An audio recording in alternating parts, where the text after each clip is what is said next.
So Alexa von Tobel is a friend. She is also a remarkable entrepreneur that started a company called LearnVest that many of you may know. And I want to ask Alexa just about the evolution of this company. She has also helped found a new venture capital firm that a lot of people are very excited about, also based here. And but we have a lot to discuss. So if I can just dive in. Sure. Okay. So let's go back to the beginning a little bit. What inspired LearnVest? And for those that don't know, what is it? Give us a little background from the entrepreneur side. Sure. So just my 10 seconds. I grew up in Florida, Jacksonville, Florida. Went to Harvard undergrad, and I remember ending up with all of these, exciting Wall Street jobs, and thinking to myself, I have no idea what to do with my own personal finances, how many credit cards to have, basic questions like what can I was always very thoughtful and frugal with money, but so I said to myself, what does that mean in terms of how much can I afford in rent? 401k versus IRA, and I just had this really simple moment. I was 22 at the time, and I said, if I have no idea what to do with my own finances after having taken really good financial classes, I'm very good at math, very good at the market, what are young people supposed to be doing around the country? And literally the LearnVest was born, and we ended up building financial planning software. So think TurboTax meets financial planning, which was pretty disruptive in the industry because we made it just a subscription model. So it was very affordable. It was $300, which typically the fees are buried. And we just said, let's be really transparent. We're open 24 hours a day. And we ended up building one of the fastest online growing financial planning companies in the country. So it's an amazing story. And remind me, how many years was it before you were acquired? I founded the company May of 2007 by myself. My then boyfriend, he's now my husband, his dad was our lawyer. And I pretty much worked on it for about a year, just really thinking through the business model, the plan, what it could look like, the competition. I dropped out of Harvard Business School on December 18th of 2008, which just to kind of, if you had the market. That's a smarter move than graduating right there. It was a very financially move. I'm now an alumni for the price of one semester, so that was very productive. That's a good hack, guys. But essentially, as the world was falling apart, I was like, this is a great time to go launch a financial planning company. And so I dropped out, and then exactly from then, the day that we went live and had real customers, about 5 years later, we got acquired for $375 million by Northwestern Mutual. And I had our first child that Saturday, so that weekend. So sold on a Wednesday, had our first child that weekend. And I remember being like, this is literally the most intense week of my entire life. And so everything seems easy after that. Oh yeah, I remember that. It's nuts. I interviewed Alexa a while ago about this, and it was remind me. So it was in 1 week. It was also a big board meeting with some major decisions in the company, including maybe changing some of your staff. It was also, of course, the baby, and it was the acquisition.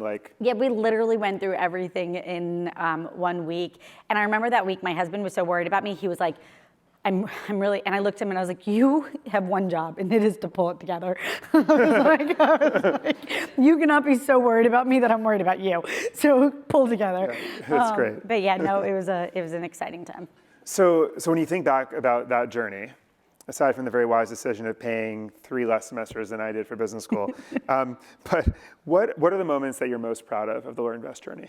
I mean, I think one thing that we do, and I know one of the reasons I love Scott and just kind of fellow entrepreneurs is I think right now we really glamorize entrepreneurship. It's so sexy and cool. And I mean, real entrepreneurship is hard and ugly and humble. And I think in retrospect, the hardest times are the ones that I admire the most. The fact that we just, I mean, there was one kind of week where we were launching and we had just closed a big round of funding and we were announcing and just all of the things that can go wrong. Is the product perfect? We were finding bugs until 3 o'clock in the morning. The team was fried. And in retrospect, those are the moments that we look back on and we're like, God, those were good days. Wow, that was fun. You felt like you were on the edge of innovation, of getting things done. But the truth is, it's not glamorous. There were, the highs were followed by lows. And in fact, as you know, you'll find out that you're on the cover of Forbes Magazine, and then your most important hire quits a minute later, and you're just like, oh my God. And so you really just also learn to kind of keep it really flat, where you're just you can't get excited about the highs and you can't get too worried about the lows. And I had this just internal motto of one day at a time. So pretty much for 6 years, of, up and running the company, it was just like, you can't get too excited when things are good and you can't get too worried when things are bad, because the goal is just, let's get through today with 125% vigor and tackle our problems and lean into, I call it LITTP, lean into the pain, because the sooner that you do that, the better, because actually those are your worst problems, so you should solve them first. That's a good point. Do you think about, were there moments in the journey where you just felt like it was all about to fall apart, where I never, somebody just asked me this last week, and I'd never been asked it. They were like, was there ever a day where you thought you would quit? And I was like, not a chance. Like, there was never a minute where it was so bad that I was like, I don't know if I'll get through this. There were just like some colossal stresses though, where we had an existential crisis early because we had a media business and a subscription software business, and which one were we? And I just knew in my heart that we needed to lean into the software, and that was it. And it was hard because the media business was paying for the software business, and so we had to figure that out. So that felt really stressful because I was making a bet on our path, but I felt clear like we were making the right one. The hardest problems, as you know well, are always the people problems, where you maybe are outgrowing somebody that you love, and that's really challenging because you love them and they've done nothing but great work, but you need to bring in more people, or just challenges where you hired the wrong person. And I was young. I started LearnVest when I was 22, 23, dropped out of business school at 24, 25, and we sold at 30. So I was learning, and my management team was, in many cases, 20, 25 years older than me. And so I think a lot of it was me learning that I didn't have to have all the answers, and actually saying I don't have the answer was actually oftentimes the most powerful thing I could do, because people would trust me so much more, and just truly hired people. And everyone says this, and it's kind of like, oh, they're being so humble. Like, I definitely hired people that were so talented and so smart at what they did. And then I knew they were smarter than I was at those topics, and I would just trust them. And so trust became a really important thing. But no, I never almost quit, but there were definitely days where I was like, I don't, like, something superhuman has to exist in me to get through the next 48 hours of stress. And then you sometimes, summon that courage. It's, when entrepreneurs ask me, should I quit or should I stick with it? To me, my answer is always a question, like, how much conviction do you still have in the end state? Yeah. Because it sounds like even though those horrible days that happened, even the walls you'd hit, it's like if you still had this conviction that people needed this financial literacy, that this was an opportunity, and it's like, okay, well then whatever we're in right now is just the drama of the moment. Yeah, I mean, I also think one thing that Scott and I have in common is we started products and companies that we were just die-hardly passionate. Like, it wasn't I'm going to go build this business model because I like it.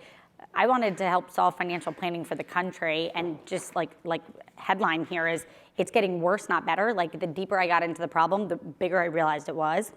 78% of the country was paycheck to paycheck.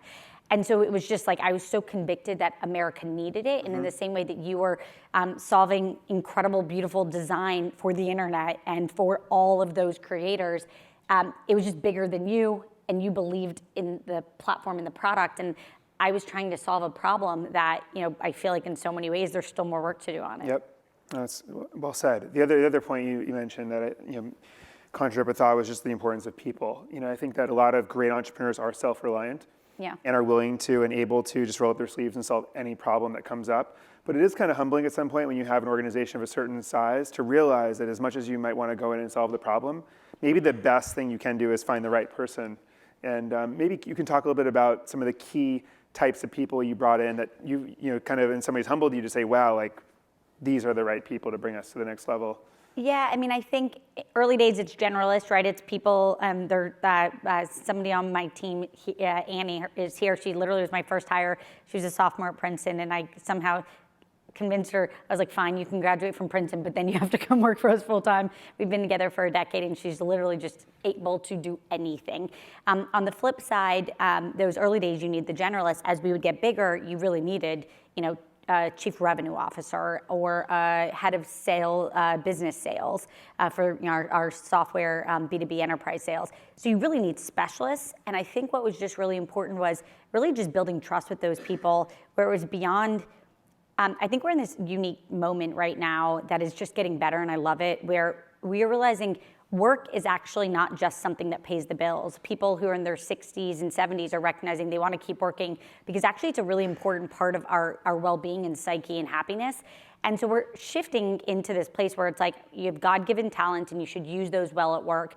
And you should also work with people that you really like, and you should be able to have some sort of semblance of work-life. I would say balance is the wrong word. And what you quickly find is like to do that, you really want to trust the people you work with. You want to like the people you work with. You want to keep growing and getting better. And so for me, it was always making sure I hired people that I could let my guard down and say, I will tell you when I know what I know, and I will tell you when I don't know, and catch me there. And if I'm leaning into something, help make sure I don't have a blind spot. And so trust was just so important. And the relationships that didn't work were when there was no trust. Yeah, that's the point. Now, so you raised, I think, around $75 million along the way. Along the way. So as you look back and you think about the timing that you raised, the amount you raised, how that went down, the types of investors, how do you feel? Was it squeaky perfect? Was there anything you would do differently now that you reflect? Yeah, so I started a venture fund because called Inspired Capital, and the reason for that was a few things. So first, I loved my venture process. I didn't understand why I always had to fly to the West Coast. I think that for me, I was like, it's in New York City, like, come on. And so I just kept thinking to myself, why isn't there more capital here? There's so much innovation here, and I believe that we are just seeing an explosion of innovation here.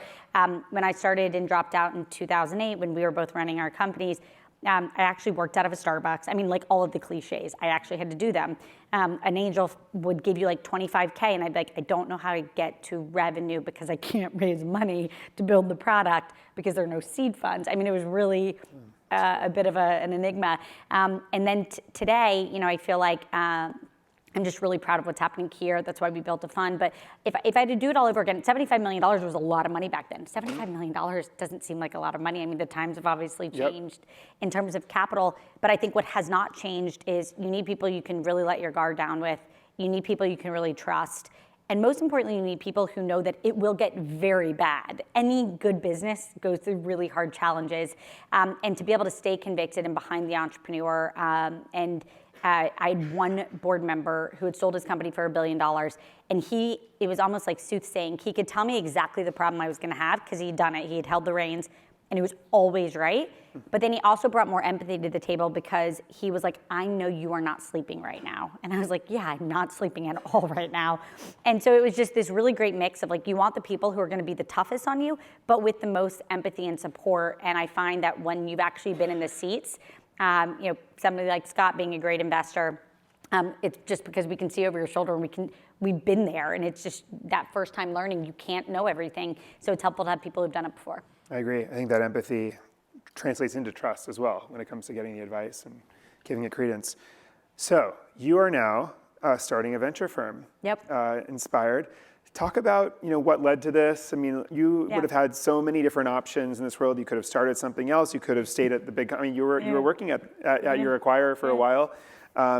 What led to this? So after you sell your company, there's often sort of a lockup period. And I was chief digital officer. I was on the management team of Northwestern Mutual, which is a Fortune 50 company. Almost $35 billion in revenue, massive business. Had about at one point a few thousand employees that I was responsible for, and I realized that nights and weekends, so there's this, people often ask me, like, what's the key to life and work-life balance? And I'm like, know what you're really good at and know what you love to do and do that for a living. So if you can figure out what you're exceptional at and what you truly love to do and you would do for free, if you can do both of those in your career, you know how people always say, do what you love, you'll never work a day in your life? It is exact opposite. Do what you love and you will work every day of your life with no boundaries, but you'll be really good at it and you'll love it. And so my husband one day, I'd always had this sort of deep instinct, being one of the kids who helped build this tech ecosystem along with a lot of other people. Just why isn't there more capital in New York City that has this fresh face, a modern approach, a modern feel? And in my head, I was always like, one day I would love to be part of doing that and helping build this fabric even further. And then one day my husband was like, you are literally investing nights and weekends. Like, you're doing it for fun. That is your hobby. And he was just like, why wouldn't you do this full time? And I just looked at him and I was like, I will.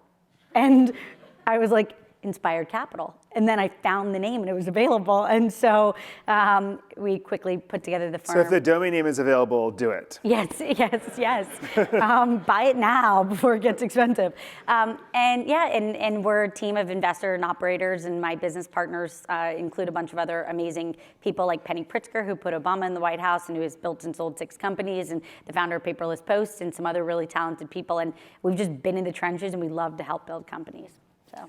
And then for, in the thought process of starting your own fund versus joining, a lot of funds that would have loved to have you as a partner, how did you kind of reconcile, those opportunities? Yeah, well, I called him actually. Scott was my phone call. I ended up with a bunch of people just saying, hey, come join us. And I quickly just realized, I was like, I really do think just like all good cycles of innovation, that there was space for a firm that had kind of a fresh take, a fresh perspective, where we could raise a ton of capital and actually be there really in a way that was authentic to who we are, which is we like to roll up our sleeves, get in the weeds, and actually work at the privilege.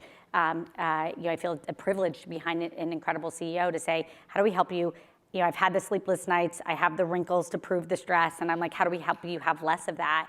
The cool thing about innovation is it creates jobs, it makes the world go round, it creates all of this, better. Most of the time, 90+% of the time, innovation is making the world better. And I'm like, what a better way to wake up every day and do great things to make the world a better place. Well, I think it's awesome because we need more investors like you. So. This is good for New York. I mean, let's talk about New York for a second. And actually, before I ask this question, I should ask. So who's actually from the West Coast and lives there right now and came in? Only a few. Okay, so I'm going to ask the New York bias view of the version of this question. I mean, why is New York really the place to be right now? I mean, what are the dynamics that you see that you get most excited about in terms of being a founder here, taking on transforming industry now from here, having to hire talent from here? Yeah, so a few things, and Keem and I could talk about this for hours because, before I even went to business school, I helped be part of a company called Dropio that sold to Facebook, and it was in Dumbo, and there was literally no infrastructure at all. And we were in Dumbo because it was essentially like the most inexpensive offices, and now it's beautiful. And so I've been part of the fabric of this ecosystem for a long time, and I think one of the things that makes New York amazing is, first of all, New York is the capital of the planet. It is undeniable. So it's like, I love to think of New York as like the underdog, because I'm like, it's New York goddamn city. Second, we happen to be a leader in tons of categories: financial services, media, like literally media. That's so helpful to entrepreneurs to have media in your back pocket, in your backyard. But then it's retail, fashion, culture. You end up being in a situation, blockchain is actually here. I mean, and if you step back, you're like, New York should just consistently be a growing technology ecosystem. However, there's $1 here for 12 in the Valley. And I think what's quickly happening is a lot of people are saying New York just brings diversity. It brings so much more culture, diverse thinking. And I think what you're starting to see is a lot of people say, I'd love to just stay in New York. There's clear categories where it makes a lot of sense. So as a fintech and insurtech entrepreneur, it makes a lot of sense to stay here. This is the fintech capital of the planet. But then I think as we continue to see just more categories are saying, I'd love to be here. The last thing I'll just say that I love about New York is New Yorkers are resilient by nature. Yeah. Actually, I had this really fun startup dinner, and somebody was like, New York has cockroaches and they survive. And I was like, are we all entrepreneurial cockroaches? I was like, we need a better analogy. But the truth is, it's just like New Yorkers are resilient, and I think it builds really good entrepreneurs because you have to be so mindful. But then I will say that people like Scott and myself, like, we want to support you. Like, we come to things like this because we want to say, let us help you go build the next billion-dollar business that creates 10,000 jobs. We want you to do that. We want to help you do that. So first of all, if you aren't already, follow me on Instagram, DM me. I would love to learn about your startups, Alexa Von Tobel. But I really do believe, like, we also want to keep making this ecosystem thrive. And I think there's no chance it will do anything but thrive. It was a baby. It was an adolescence when I was getting my own startup up and running. And I love the fact that people like us who have built successful businesses want to keep pulling up the reins of the entrepreneurs behind us. I agree. And I think that's really special. And there's a next generation of tech now, or of talent rather, coming out of Google and others opened up big offices here, and Exactly. they're now starting to turn over, and all these folks are saying, I want to now join a startup. So every bank is an engineering shop now, Right. and that talent is wanting to go do new things. The more exits you've had, the more that those people are saying, I'm going to go build something myself. And I think, and again, there's just a ton of diversity here and a ton of talent from a lot of other industries that I don't think that the West Coast has. I agree. So, last question, then we should take a few questions. But so now with your VC hat on, representing Inspired, and all the just wealth of experience you bring now to your new role, what gets you really excited about a company and an entrepreneur now? So, a few things. One, we're a generalist firm. We do seed, Series A. So we literally, we want to hear about you when you're just standing it up. I think what gets me really excited is I think there was a bit of a bias that entrepreneurs on the East Coast weren't as visionary, weren't trying to build the next $500 billion company. And I think we're starting to see just those entrepreneurs not saying, oh, here's a really great multi-$100 million software play. Here is a big category-changing idea.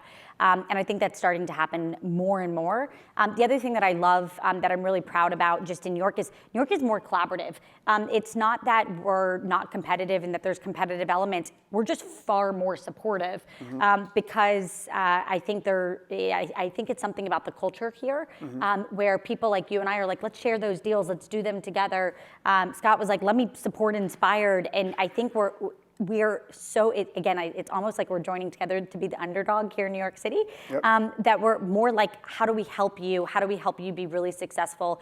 And I think that also just makes me really excited. The last thing I'll just say on entrepreneurs, nothing makes me happier than sitting in front of somebody with a big idea and a can-do attitude, and for me to say, how do we help you accomplish it?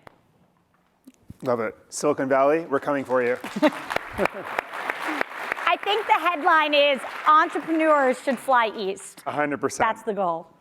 Let us take a few questions. Okay, 5 minutes of questions. 5 minutes, great. That was awesome. All right, yes. Let's get a mic though, just so everyone can hear, and I know there's also There's a question potentially right people here. online or whatever. Okay.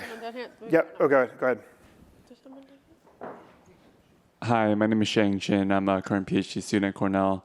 I think it's really interesting what you're doing now. And my question is, how do you gain credibility mentoring and reaching out to these companies besides something that you can see at face value? Like you mentioned your wrinkles and things like that. So is the question how to gain credibility with the entrepreneurs as your, for me, you mean? Yeah. I think the most important thing that you can really do is just like authentically help people. And some of the things that we spent 15 years doing is how do we just help people be successful with no skin in the game and no agenda. We regularly do these dinners at my apartment where we bring together entrepreneurs that we are not in any way close to investing in, where we're just like, you guys should meet one another, so that one of my fellow partners who's a co-founder of Paperless Post, Lucy, we literally were like the two red phones for each other as we were building companies. And as I was hiring, a new CTO, she literally helped find my CTO because it was a CTO she didn't hire because it wasn't right for Paperless, but it was right for us. And so it was that sharing, and I think it is part of that collaboration where you have no skin in the game. So we've been doing that for about 15 years, and we just continue to do it. So that's one of the things, if I can be helpful by making an intro or be helpful by, I have a podcast on Inc. where every week I cover an amazing entrepreneurial story with, again, no agenda, just because I love meeting the entrepreneurs. And so if I can cover your company, I would love to. So again, ping me. But I think it's just that. And I think, I think people are really smart, right? They get a sense of if people really care in a real, authentic way. And so I think just your reputation is everything. Well said. Thank you. Right over here, yeah. Hi, my name is Bharat. I go to Cornell Tech, and so I'm very, very thankful for the tech ecosystem that is New York. My question was regarding how you think as a founder of acquisitions. And like when you reach that point, like when do you know if you want to take it public? When do you know if you want to go with an acquisition? So the question was, how do I think about acquisitions? I think, and I'm sure Scott would be the same way. As I was building LearnVest, there was never a goal of an acquisition. There was not like a strategy to get there. It was very much, let's go build the most disruptive thing that is, again, for me, it was like in the best interest of the American people. And it happened to be a little provocative. We were like, we are going to be transparent with our fees, which seems, didn't seem provocative to me, it seemed really smart. But the industry didn't do that and those sort of things. And so for us, it was always, let's go build the best customer experience. And I wouldn't even say that we got there. We were pretty good, but we weren't there yet. But what we were doing was so disruptive to the industry that we ended up with all these acquirers. That said, I think your best CEOs at least are smart on knowing like who those could be. So you can't be like completely, dumb to it. I always had like in my back of my head, like who could we make a lot of sense for? And so I knew the insurers, I knew the big financial services businesses, the Schwabs, the Fidelities, et cetera, needed the software. And what we had built was patent pended and all of these, it was very, very special. It was really unique in what we did. It was cash flow based planning for America, which no one had built. So I think the best entrepreneurs don't think about acquirers. I think they have a sense of who could be there, and you don't push your valuation really crazily high without knowing that you're probably crossing some people off that list. But the goal is really only building for the customer. And if you are relentless towards that, you'll end up in a good spot. Time for one more. One more. Okay. Yep. In the back. Oh, go ahead. Oh, Go right ahead. here. Yep, you got the mic. Hi, thanks. My name is Sam, and my question is for those of us who have a full-time job and are trying to do that side hustle. And, we are so entrepreneurial that we want to really go after that passion, that idea, and we want to share that idea and get maybe some investment into that idea. So one, how important is it to see a full-time founder? And what's some advice that you can give to the people that are trying this? Yeah, so one, I really, really know that because it was 2008. I had just paid for business school, rented an apartment up there, had a little savings account, and I wasn't gonna like go and ask friends and family for money to support me. And I was like, how do I stand up the company without like financially destroying myself? And they need to see that you're full time, but also then I only have so much time to pay bills. And I went, and again, financial planning is pretty important for all entrepreneurs, just to make sure you know how to cover your own bills. But so what I recognized, literally, in like to tell you my exact story, when I quit HBS and moved to New York, I literally cried the entire plane here. I was like, what did I just do? Oh my God, I have no safety net. I have to go start a company. And then the next morning, I remember I was like, okay, I think that was rock bottom because I just like sobbed on a plane next to a stranger. And then I opened up my laptop and I started working.